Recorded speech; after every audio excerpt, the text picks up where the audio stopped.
Shares on pace for their worst week since 2020, down 11 of the last 13 sessions and shedding more than $750 billion in market cap as tariff concerns and the company's AI Siri delays weigh on the stock. Maxim Group's Tom Forte joins us now. He's got a hold rating on the stock, a $215 price target. Tom, great to have you with us.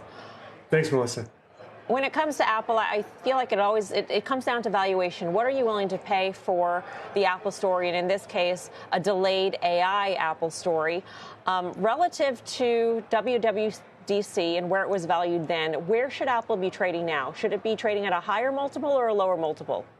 Yeah, definitely a lower multiple. So I think if you look at the recent strength in Apple shares before the pullback, it was all multiple expansion. And I think that you now have real doubts on whether or not we're going to have an AI-fueled upgrade cycle for the iPhone.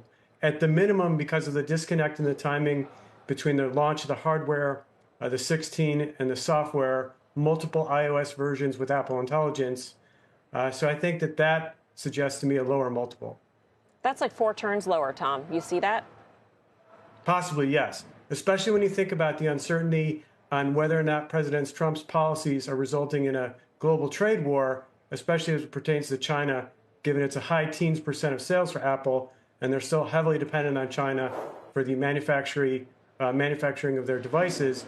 And they had a negative double-digit performance in China in the December quarter, and this could make matters worse.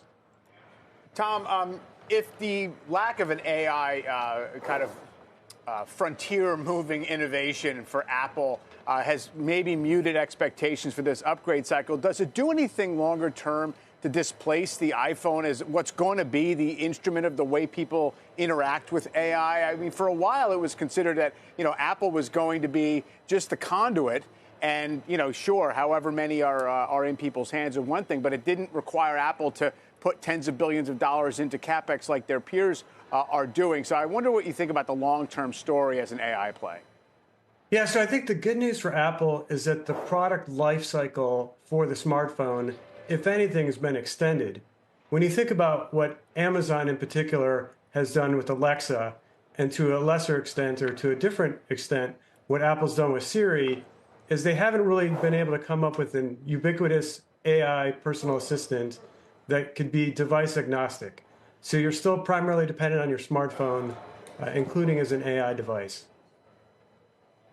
To Mike's point, Tom, the Apple strategy hasn't played out mainly because they haven't gotten approval for the partner yet. And that could be a quiver in China's, case in terms of retaliation for U.S. tariffs. And I'm wondering how you sort of think about that story and if Apple is doing sort of permanent damage, sort of losing market share in China to the Apple story in China because it's so delayed in getting the AI version out there when so many competitors have very robust offerings at either similar or lower price points. Yeah, the inability to offer Apple Intelligence or Apple's AI-related features in China is resulting in losing market share. You would think that Alibaba or one of the dominant local players would provide Apple an avenue to have an AI offering in China. I do think, as you pointed out, Melissa, this gives the Chinese government a way to further delay that rollout, which could result in more market share losses for Apple. Finally, Tom, the April quarter is often seen as a little extra zippy because of the focus on capital returns. Is there something they can say this spring in that regard that might embolden a bull?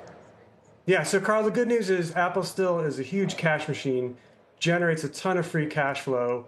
They can buy back more shares. And I think lost in the narrative on the Trump tariffs is Trump maintaining a low corporate tax rate. Apple pointed out that they're one of the highest taxpayers in the U.S. To the extent that they have more money after taxes to buy back stock. That could certainly help. Tom, great to see you. Thanks.